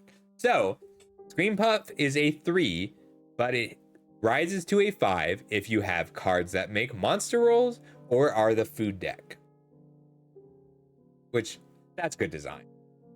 Yeah, but like, if you just pick all the food, you will have a good food deck. Yeah, Scream Puff is a great name, Troy. It's perfect. This is a perfectly named card. But keep a track of your monster rolls as you grab a Scream. Like, it's not worth picking early, but it is a card you will be happy to have in a lot of decks. Shatter the Oath. You need this card if you don't have other removal spells. If you have a lot of other removal spells, you'd rather have threats at 5. But I'm happy to play the first copy, maybe even the second copy. Destroying a creature and making a wicked roll is really nice. But if I have a deck with a ton of removal, I'm less likely to have a creature to put the wicked roll on it. Like, this is a good removal spell that you will play removal. Which removal in this set, but you don't need a... This is not a set where removal is bad, but it is a set where removal has diminishing return because of the number of cards that are like... If I have a 4/4 to block the Minstrosity, great. But if I spend all of my removal spells to kill my opponent's Minstrosities, then they play a card that turns that food into other creatures, into new cards, or if they're good at turning the rolls into new cards, it's not as bad as Neon Dynasty. So in Neon Dynasty, removal was actively not good because every creature drew a card when it came into play. That's not the case here. But enough cards are worth multiple cards that you have to be careful on how much removal you run. That is expensive because the cheaper removal is way better than the 2 mana removal is way better than the 5 mana removal when you are spending the rest of your mana to draw cards and generate card advantage with your 2-for-1 creature. Whew, sorry, big explanation for a simple card. Like, it's just indicative of how the set is going to play. You can run 1 or 2 copies of this card. You don't want to need to run 2 copies of this card. Being able to store enchantments is... All right, up next, Spellscorn Coven. This is tied for best black card. Both modes are good.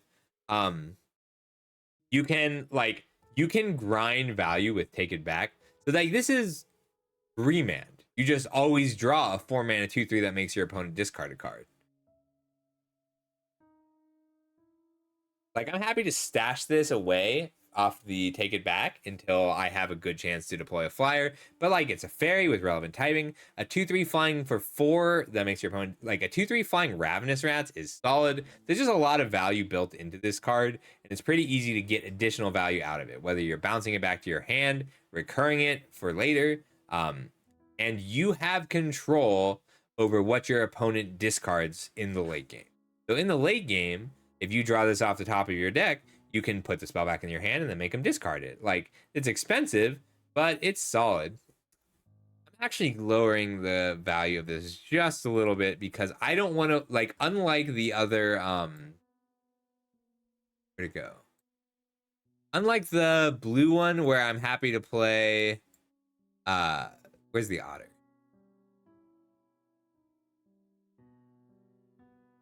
Wait.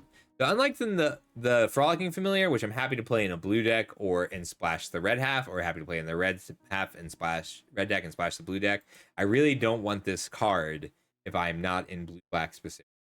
Feels more like a gold card. Because I don't want this card if I'm only playing the black half or only playing the. So yeah, just driving the score a little bit. Hey, Foxy. Aw, that's really sweet of you, Troy. I still owe you something, Fox, that I'm working on. All right, up next we have Stab Wound. So this one changed a lot because I had to go look at all of the toughnesses in the set. So Stab Wound is better. I love the art on Stab Wound. Stab Wound is better the more 2/3s are in the set. If you play a Stab Wound on your opponent's 2/3, they will eventually lose the game. 2 life each turn is a lot when it's also disabling a creature, and instead of like the number of times you will have to kill your own creature because it's been stabbed is way higher than it should be in this set. It was very like oftentimes you will just play this as 3 mana, give a creature -2/-2. That also triggers your cards that care about auras going to the graveyard. But so often you're just going to remove a card from your opponent's you're just going to remove a creature from your opponent's relevance and sit there while the Stab Wound festers. I love this card. The card was so good in Return of Ravnica. I'm pretty happy to see it. Hey, Udachi, how's it going? So today, hi everybody, I'm Scuffle. Thank you so much for the raid. Today we are doing our Wilds of Eldraine draft set review. So we are recording this content to be well recorded. But all that really means is that I'm sorry you didn't get the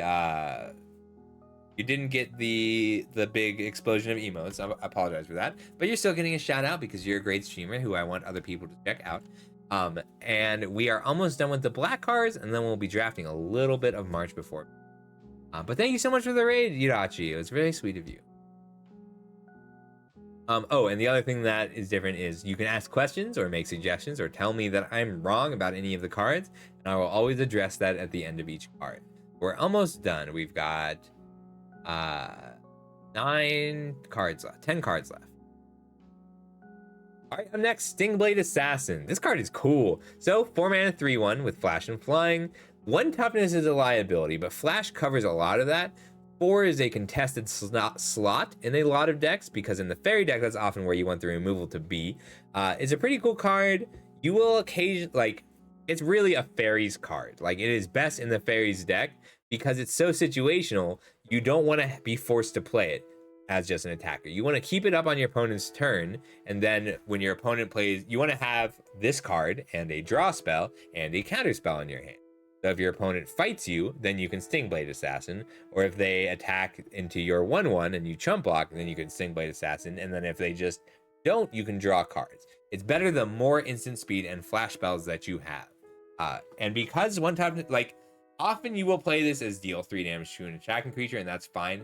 This card is modal in the fairies deck.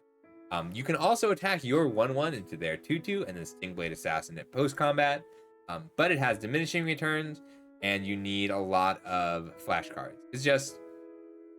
It's complex and interesting, and I like it a lot. And you're going to not be too happy when you have to play a bunch of copies of it. Up next, Sugar Rush. So, we're lowering the difficulty from high to, but otherwise I'm pretty happy with it. So I do want to shout this card out in particular. What this card does is turn a 0 for 1 into a 1 for 1 with a significant risk. So if I attack my 2/2 into your 5/5 and Sugar Rush, then we trade and I draw a card. So it's still a 1 for 1. The risk is if I have 2 mana up and you have 2 mana up and my card is Sugar Rush and your card is Grapple. Why can't I remember what it's called? The 2 mana give something -3/3. Candy Grapple. So if I Sugar Rush, my 2-mana spell is Sugar Rush, your 2-mana spell is Candy Grapple, well, you just 2-for-1 me because I don't get to draw the card if you kill my creature in response. The reason Sugar Rush doesn't have a higher score is because it is a risky play. That being said, a very aggressive black-red deck, if you are happy for 2 mana deals 3 damage to your opponent, draw a card, then you can play this card. 4 is fine. I don't. So there you'll have drafts where you think that you have a blue-black fairies deck or a black-red rat deck, and then it turns out that somebody else has been snapping up all the rats and you just have removal spells, or snapping up all the fairies and you just have cheap efficient creatures. Start picking up Sugar Rushes, because it's not bad at all to have a Sugar Rush deck. That's why the ceiling is a 5. If you have an aggressive deck with lots of cheap flyers and 5 Sugar Rushes, that's a good game plan, because the other decks don't want this card. Sugar Rush also combos with creatures with Menace, creatures with First Strike, creatures with Double Strike. In other sets, it would have a higher rating, but there are not that many of those. Cool card, and like, I love it when quote bad cards have a home. Hey Duo, good to see ya. Glad you're here. We're almost done with black, and then we'll draft a little. All right, up next we've got Sweet Tooth Witch. I meant to raise this score to a 4. Doesn't have to tap to make your opponent. But a 3-mana 3/2 make a food is just solid. Best in the food deck. Kind of bad if it's not. If you don't care about the food, it's kind of bad. But it's also good in a very aggressive deck, because the aggressive decks do incidentally make some food, and being able to throw them at your opponent is strong. Efficient, stable, black common. Taken by Nightmares. Not a lot to say. You don't like the controlling an enchantment is nice, but if you need to kill something, you're not going to take a turn off to play an enchantment so that you can scry here. The scry is a bonus. Very efficient. It's removal card if you are black. If you can cast this card, you play it. Yeah, there's not a ton to say. Exiling is relevant. 4 mana instant speed exile is strong. Low effort card. Witch's Vanity. High effort. Very cool. So the thing about the Witch's Vanity, there are a lot of good mana value, 2 or less creatures to kill. Ideally, you want to turn this card into 4 cards. You can do that, but it's a lot of work. This is a 4-for-1, that is a 7. If it destroys a creature, and you can turn the food into a fresh card, and you can turn the Wicked Roll into a fresh card, and you can bargain this away after 3, and you can put the Wicked Roll on the stack and bargain it away. You can just get value, like if you have a Knight of Doves.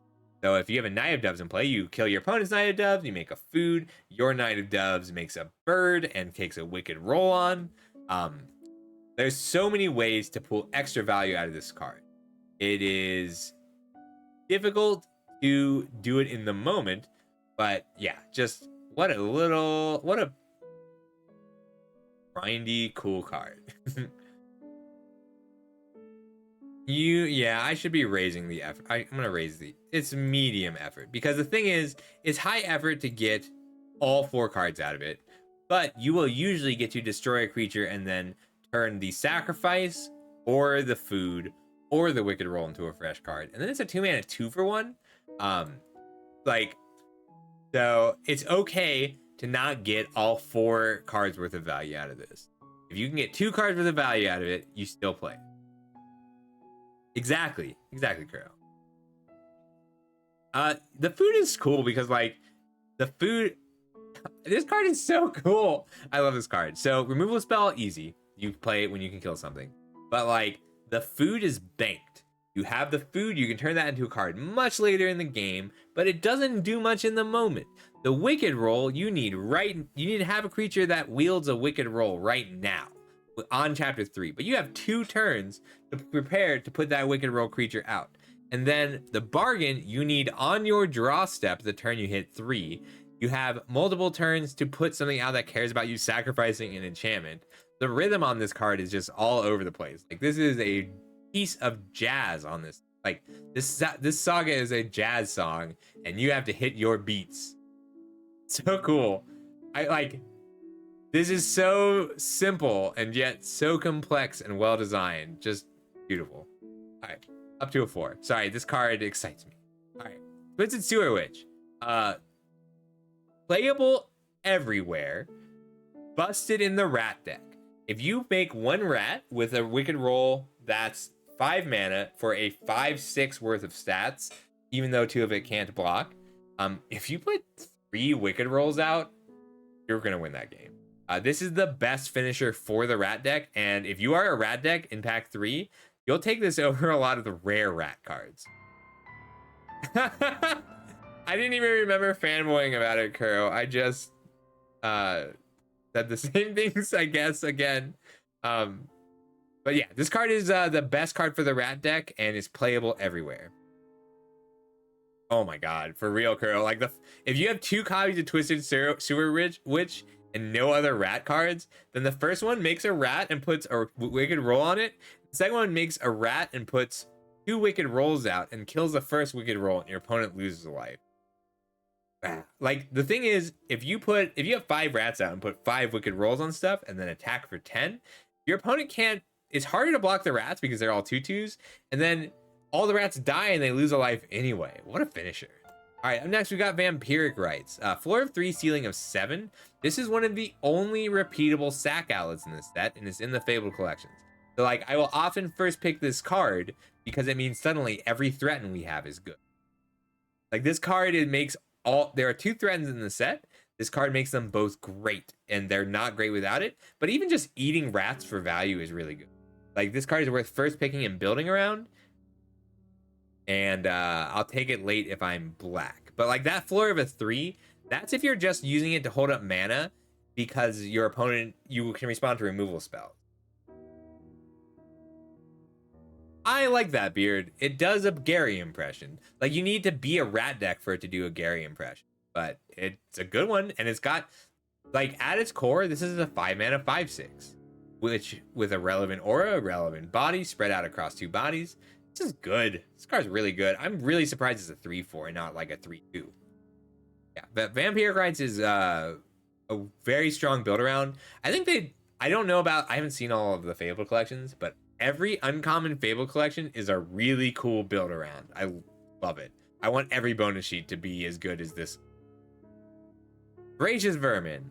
Solid card, staple of the rat deck. Gives you 2 bodies and then grows out of control very quickly. That floor of a 3 is outside of the rat deck. You want it in the rat deck, and it's great because even outside of the rat deck, it's still 3 mana for a 3/2 worth of stats spread across 2 bodies. So yeah, it's got a 4. Cool card. This is a staple common for the rat deck. One cool thing about this set is, like, how good is Voracious Vermin compared to the Sweet Tooth Witch?